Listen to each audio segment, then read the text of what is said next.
Olá, meu caro ouvinte, é muito bom ter você para mais um programa Sabedoria para o Coração e para a nossa última mensagem na série pelo livro de Jó. Estudaremos hoje o capítulo 42, do verso 7 ao 17, e o título da nossa mensagem é Quase Feliz para Sempre. Todos nós crescemos ouvindo contos de fadas, nos quais, na maioria das vezes, o herói vence e o vilão é derrotado. De alguma forma inesperada, o príncipe conquista a princesa e ambos cavalgam em direção ao pôr do sol para viverem felizes para sempre. A bruxa malvada se estrepa e o rei ganancioso fica de mãos vazias. É assim que gostamos de nossos contos de fadas. Entretanto, todos nós sabemos que a vida não é um conto de fadas. Feliz para sempre precisa sair e abrir espaço para as realidades, os desafios e as dificuldades da vida. Um autor escreveu: Você se lembra de sua primeira casa? Talvez a tenha construído e foi a casa dos seus sonhos. Logo após se mudar, algumas das tomadas deixaram de funcionar. O telhado apresentou um vazamento aqui e outro ali, e a pia acabou entupindo. E o que dizer do novo emprego que conseguiu? Você pensou que seria mais fácil acordar pela manhã? Imaginou que ele o satisfaria e confirmaria seu amor pela carreira profissional. Mas muitas pessoas no novo trabalho o fazem lembrar das que você deixou para trás. E o chefe não é tão perfeito quanto você imaginava. Isso para não mencionar o plano de saúde, que é fraco. E aquele carro novo? O cheirinho de novo era maravilhoso e tudo funcionava perfeitamente, até aquela segunda-feira de manhã, quando não ligou. Também houve aquela ocasião em que um cara estacionou do seu lado no shopping, abriu a porta com tudo e bateu com toda a força contra a lateral de sua carruagem polida. Mais um me vem à mente. O que dizer do bebezinho que acabou de chegar? Você se lembra de quando pensava que seria maravilhoso começar uma família com aquele pedacinho lindo de amor, fazendo aqueles barulhinhos fofinhos para você de dentro do berço, no quarto todo decorado? Tudo estava organizado, limpo e preparado. Daí chega o bebê, depois de um parto que durou 36 horas. Ele não quer mamar e tem aquela cólica terrível que dura 6 meses. Até que finalmente dorme e acorda 13 anos depois já um adolescente. Diga adeus à fantasia, esse não é um mundo fácil.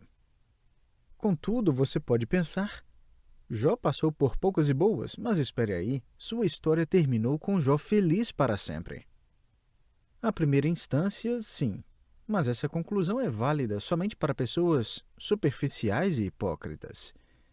Pergunte para alguém que perdeu um filho se ter outro filho preenche o vazio em seu coração pela perda do filho anterior. Pergunte para alguém que sofreu com uma doença dolorosa ou sofreu queimaduras em um acidente de carro se ela se esqueceu totalmente dos efeitos. Pergunte a alguém que foi abandonado pelos amigos e familiares ou foi vítima de algum crime ou abuso se ela observa a vida exatamente da mesma forma como antes. Agora que chegamos ao último capítulo, não vamos banalizar os problemas de Jó dizendo: mas ele teve mais filhos, suas doenças foram curadas e ele ficou rico novamente. Meu querido, Jó nunca mais olhará para a vida do mesmo jeito, nem mesmo em relação àquelas coisas boas. Ele terá uma apreciação muito mais profunda pela sua saúde como nunca teve antes. Ele olhará para dinheiro e negócios com uma perspectiva totalmente diferente. Ele segurará seus filhos e netos em seus braços com uma nova atitude, e ele fará essas coisas porque sabe o que significa perder tudo em apenas 39 segundos, que foi o tempo aproximado que os mensageiros precisaram para declarar as notícias de que ele havia perdido tudo o que possuía. O final não é exatamente um final feliz para sempre. Todavia, ocorrem muitas coisas maravilhosas aqui em Jó 42. Primeiramente, Deus fala a favor de Jó. Lemos em Jó 42:7, tendo o Senhor falado estas palavras a Jó, o Senhor disse também a Elifaz o temanita: a minha ira se acendeu contra ti e contra os teus 2 amigos, porque não dissestes de mim o que era reto, como o meu servo Jó. É impossível não perceber uma frase repetida que aparece 4 vezes aqui nesse parágrafo. Meu servo Jó. Novamente lemos em Jó 42:8, tomai, pois, 7 novilhos e 7 carneiros, e ide ao meu servo Jó, e oferecei holocaustos por vós. O meu servo Jó orará por vós. Você consegue imaginar essa cena? Ninguém sabe onde está Eliú. Seu desaparecimento é tão rápido quanto o seu aparecimento antes. Mas existem esses 3 amigos, ou ex-amigos. Eles passaram horas fazendo um discurso arrogante, insensível, perverso e super-espiritual após outro, castigando Jó como se ele fosse um homem rebelde e digno de julgamento. Ele já está caído e seus amigos o chutam ainda mais. Eles somente adicionaram dor à miséria de Jó. Elifaz até inventou o que ele cria ser alguns pecados secretos que Jó havia cometido para receber de Deus um julgamento tão terrível. Elifaz e os outros 2 sugeriram que os pecados de Jó eram o motivo por que seus filhos haviam morrido e ele havia perdido suas fortunas. Agora Deus troveja do céu: não é verdade, Jó é meu servo e você, Elifaz, junto com os seus 2 amigos sabidões, não passam de tagarelas santarrões. Certo, confesso que inventei essa parte. Deus diz: agora vocês precisam ir até Jó, que acontece de ser o meu servo, e ele intercederá por vocês. Deus defende Jó ou o que mais? O que você pensa que Jó está fazendo? O que você estaria fazendo se estivesse no lugar dele? Será que estaria dançando e cantando: eu falei para vocês, eu falei para vocês? Não. Jó já se arrependeu por haver dito coisas que não deveria, e ele já sofreu. Para os que sofrem, existem coisas mais importantes do que estar certo. Sofredores ficam totalmente satisfeitos em ver o prazer, sorriso e aprovação de Deus. Deus o chamou de seu servo. Eu vejo lágrimas descendo no rosto de Jó quando Deus diz: Jó, meu servo. Isso já é o bastante. Deus falou a favor de seu servo Jó. Segundo, Jó intercede a favor de seus amigos. A prova de que Jó não se vangloria acima deles é vista no fato de ele agora orar por eles. Veja Jó 42:10. Mudou o Senhor a sorte de Jó quando este orava pelos seus amigos. A propósito, não ignore o seguinte: Jó orou não por si mesmo, nem pelo restabelecimento de sua fortuna pessoal. Ele orou por esses homens que haviam pecado contra ele. Jó os havia perdoado. Agora, Jó ora para que Deus haja com perdão e misericórdia para com eles também. Como alguém pode fazer esse tipo de coisa? Jó reconheceu que havia caluniado Deus e havia sido perdoado por seu pecado. Agora ele perdoa os que o haviam caluniado. Nossa dificuldade em perdoar outros é que nos esquecemos do quanto precisamos ser perdoados. Um pecador verdadeiramente arrependido está mais disposto a perdoar outros pecadores. Mais adiante, em Jó 42:10, lemos que o Senhor deu-lhe o dobro de tudo quanto antes possuíra. Mas o que foi exatamente essa multiplicação de bens? Primeiramente, Deus restaura o círculo familiar de Jó e o expande. Veja Jó 42:11. Então vieram a ele todos os seus irmãos e todas as suas irmãs, e todos quantos dantes o conheceram, e comeram com ele em sua casa, e se condoeram dele, e o consolaram de todo o mal que o Senhor lhe havia enviado. Agora, isso é uma surpresa, não é? Nem sabíamos que Jó tinha irmãos e irmãs. Onde eles estavam quando tudo estava desmoronando? Não sabemos. É possível que a sua família passou pelo problema sustentando sua esposa para que ela não morresse de fome. Contudo, a tradução grega do Antigo Testamento, chamada Septuaginta, um manuscrito antigo o suficiente que o nosso Senhor citou dele, inclui uma passagem que sugere que a esposa de Jó teve que passar pela humilhação de cortar o seu cabelo e vendê-lo, a fim de conseguir comprar comida. Mas, apesar de não podermos saber ao certo, é possível sim que a família de Jó o abandonou em seu sofrimento. Sinceramente, creio que a família de Jó, assim como seus 3 amigos, temia o julgamento de Deus também. Ou seja, se Jó está sendo julgado por Deus, então quem tentar ajudá-lo sofrerá um julgamento semelhante da parte do Senhor. Então todos decidiram se distanciar. Isso significa que, para que essa reunião de família acontecesse aqui em Jó 42:11, a qual inclui também muitos conhecidos, deve ter havido, meu amigo, muitos pedidos de desculpa e perdão sendo praticado para com cada membro da família e cada amigo que antes se afastara de Jó. Jó, nos perdoe, não sabíamos o que fazer. Diná, segundo a tradição judaica, esse era o nome da esposa de Jó, desculpe-nos por não ajudá-la, erramos. Pensávamos que você não era inocente e, como todos os demais, achamos que estivesse debaixo do castigo de Deus. Deveríamos saber que esse não era o caso. Sabíamos que você andava com ele. Por favor, nos perdoe. Não, e nunca mais quero vê-los outra vez. Se Jó dissesse isso, pensaríamos, eles mereciam isso mesmo. Mas, bem diferente disso, Jó diz, certo, venham nos visitar. Finalmente meu apetite voltou, vamos comer juntos e conversar sobre aquilo que aprendi. Vocês estão todos perdoados. Não demora muito até que Diná chega para Jó e diz no ouvido dele, haha, você não vai acreditar nisto, eu estou grávida de novo. Veja Jó 42:13. Também teve outros 7 filhos e 3 filhas. Esse é o número exato de filhos que ele já tinha antes criado. Mas espere, Deus prometeu que dobraria a fortuna de Jó e ele de fato dobrou a quantidade de ovelhas, camelos, bois e jumentos, conforme vemos em Jó 42:12. Mas Jó ainda tem somente 10 filhos. Mas isso significa sim que ele tem o dobro de filhos de antes, já que não perdeu por completo seus 10 filhos. Diferente dos camelos, ovelhas e bois, seus primeiros 10 filhos ainda são contados, porque estão vivos, e um dia os veremos no paraíso. Deus restaura o círculo familiar de Jó e o aumenta. Segundo, Deus restaura a segurança financeira de Jó e a aumenta. Veja a última parte de Jó 42:11. Cada um lhe deu dinheiro e um anel de ouro.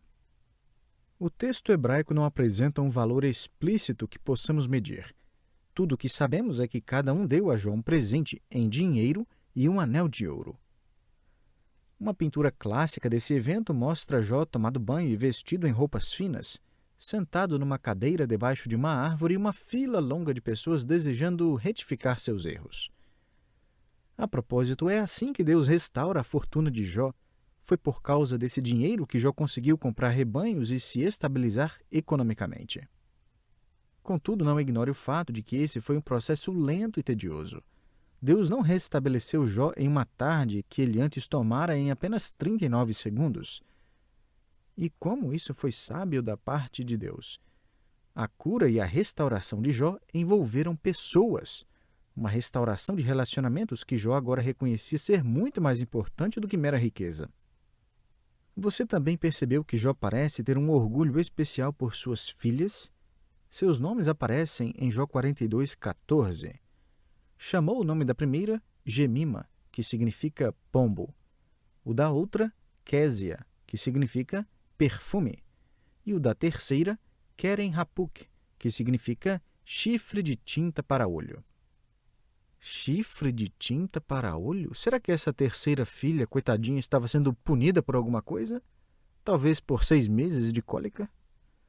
Essa frase se refere a uma garrafa de tinta utilizada para pintar cílios, pálpebras e sobrancelhas, a fim de tornar os olhos mais atraentes.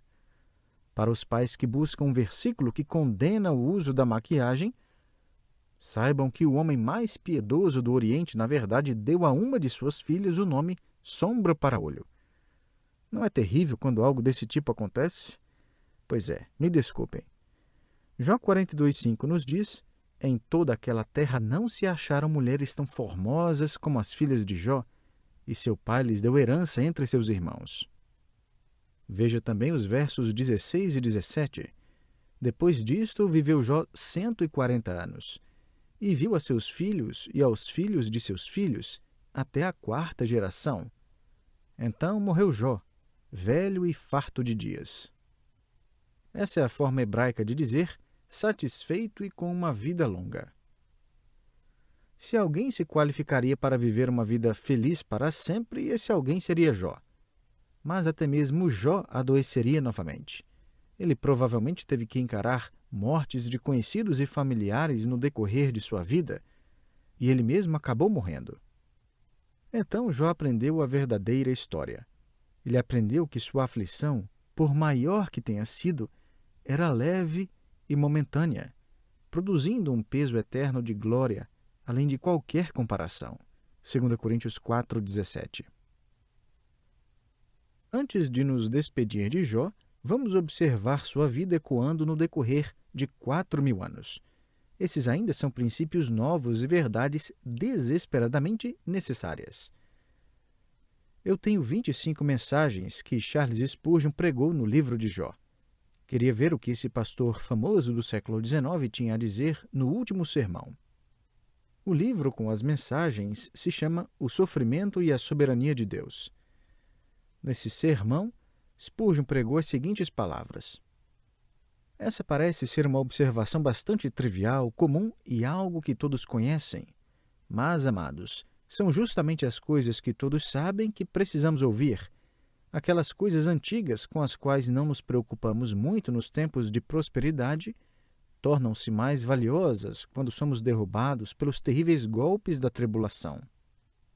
Quando li essa declaração, fiquei pensando onde você estava quando começamos essa jornada pelo livro de Jó. Talvez para você essas verdades não importavam muito porque o sofrimento estava distante de sua porta, mas não agora. Talvez agora Jó tenha mais a dizer para você como nunca antes.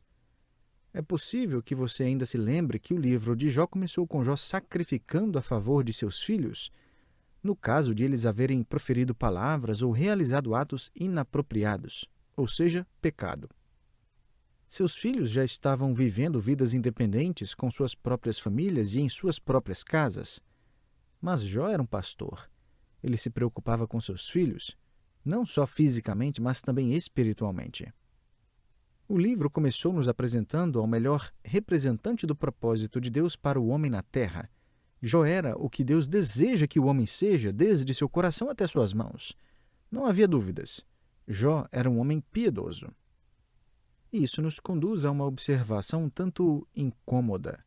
Os filhos de Deus não estão imunes às provações.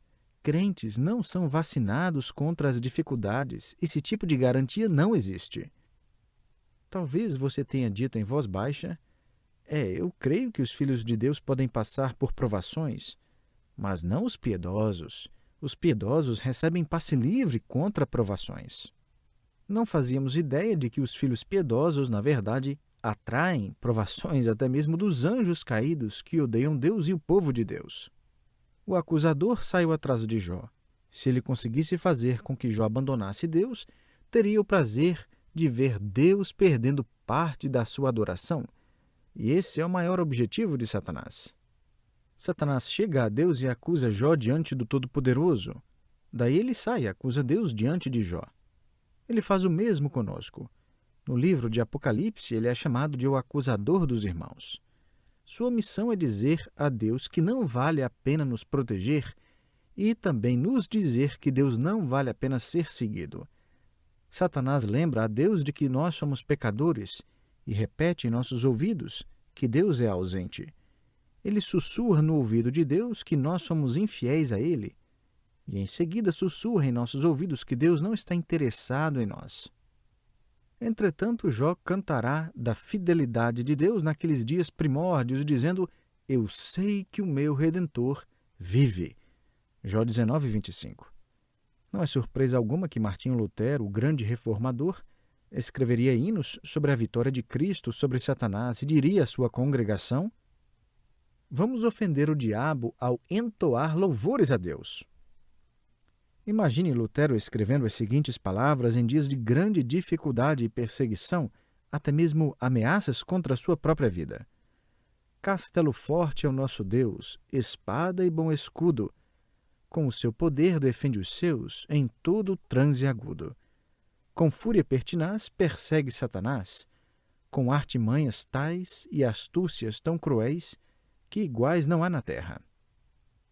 Esse grande hino não fala somente da força de Cristo, mas fala também sobre o acusador e inimigo do crente que não aliviou seus ataques desde os dias de Jó. Lutero escreve: se nos quisessem devorar, demônios não contados, não nos podiam assustar, nem somos derrotados. O grande acusador dos servos do Senhor já condenado está, vencido cairá por uma só palavra. Sim, que a palavra ficará, sabemos com certeza, e nada nos assustará com Cristo por defesa. Se temos de perder os filhos, bens, mulher, embora a vida vá, por nós Jesus está, e dar-nos-á seu reino. Não importa o que diz o acusador, não importa o que a vida nos traz, não importa quais provações surgem, não importa se nos virmos dizendo com Davi: para longe de mim afastaste amigo e companheiro, os meus conhecidos são trevas. Salmo 88, 18. Nada disso importa. Existem 5 verdades que podem ter um significado para nós como nunca antes tiveram. Deixe-me destacá-las rapidamente. Primeiro, quando concluirmos que Deus não está presente, Ele está. Deus diz: de maneira alguma te deixarei, nunca jamais te abandonarei. Hebreus 13, 5. Jó se convenceu de que Deus estava ausente. Deus está sempre presente, Ele não somente estará, mas já está. Segundo, quando pensarmos que não existe mais esperança na vida, existe esperança. Eu é que sei que pensamentos tenho a vosso respeito. Deus diz: não porque você merece, mas porque eu prometi, e eu cumpro as minhas promessas, eu prometi um futuro de paz. Jeremias 29, 11. Quando concluirmos que Deus não está presente, Ele está. Quando pensarmos que não existe mais esperança na vida, ainda existe esperança. Terceiro, quando o inimigo de nossa alma sussurrar em nosso ouvido dizendo que Deus não se importa, Ele se importa sim. Pedro escreveu em 1 Pedro 5, 7, lançando sobre Ele toda a vossa ansiedade, porque Ele tem cuidado de vós. Deus constantemente se preocupa conosco e com as nossas vidas. Quarto, quando acharmos que Deus não ouviu o nosso clamor, Ele ouviu sim. Lemos no Salmo 120, verso 1, na minha angústia clamo ao Senhor, e Ele me ouve. Você pode perguntar, e o que dizer de crentes desviados? O profeta Jonas escreveu em Jonas 2, verso 2, na minha angústia clamei ao Senhor, e Ele me respondeu, do ventre do abismo gritei, e tu me ouviste a voz. Finalmente, quando o acusador sussurrar em nosso coração dizendo que Deus não nos ama mais, é mentira. Deus nunca, jamais deixa e nunca jamais deixará de nos amar. O apóstolo Paulo escreveu em Romanos 8, 38 e 39, porque eu estou bem certo de que nem a morte nem a vida, nem os anjos nem os principados, nem as coisas do presente nem do porvir, nem os poderes, nem a altura, nem a profundidade, nem qualquer outra criatura poderá separar-nos do amor de Deus que está em Cristo Jesus, nosso Senhor. Paulo estava convencido dessa verdade não por causa das surras e golpes que suportou, não por causa do apedrejamento que sofreu, não por causa das tempestades e naufrágios que Deus poderia ter impedido, não por causa do abandono das igrejas que ele mesmo plantou e crentes que ele mesmo discipulou. Ele não se convenceu dessa verdade por causa dessas coisas, porque qual esperança pode a vida fornecer à humanidade? Paulo se convenceu dessa verdade por causa da verdade da revelação de Deus a ele. Nossas provações um dia parecerão leves e momentâneas, dando lugar para um peso de glória eterno além de toda e qualquer comparação. 2 Coríntios 4, 17. O apóstolo Pedro ainda escreveu, ora, o Deus de toda a graça, que em Cristo vos chamou à sua eterna glória, depois de terdes sofrido por um pouco, Ele mesmo vos há de aperfeiçoar, firmar, fortificar e fundamentar. A Ele seja o domínio pelos séculos dos séculos. Amém. 1 Pedro 5, 10 e 11. Meu querido, Viver feliz para sempre não acontecerá aqui nesta terra. Isso não acontecerá até que a terra seja recriada e nós, junto com todos os redimidos, em nossos mantos brilhantes e puros, passaremos a eternidade ao lado de nosso Senhor soberano, que escolheu permanecer com suas feridas enquanto cura as nossas. Jó 42 não foi o fim da história de Jó, nem o nosso fim será escrito. Para todos nós que seguimos a Cristo, existe um final que nem sequer conseguimos imaginar. Ele será muito além do final de um conto de fadas, ele será real. O príncipe da paz um dia virá, e haverá um palácio, haverá um trono, haverá um reino, haverá até mesmo ruas de ouro. Então aí, somente aí, viveremos felizes para sempre, e o nosso príncipe acertará todas as coisas. Ele fará justiça e sua recompensa estará em suas mãos. Portanto, não somente no futuro, mas também agora, a Ele seja a glória para todo sempre. Amém. Foi muito bom ter você nessa série de estudos no livro de Jó. Que Deus o abençoe e tenha um ótimo dia.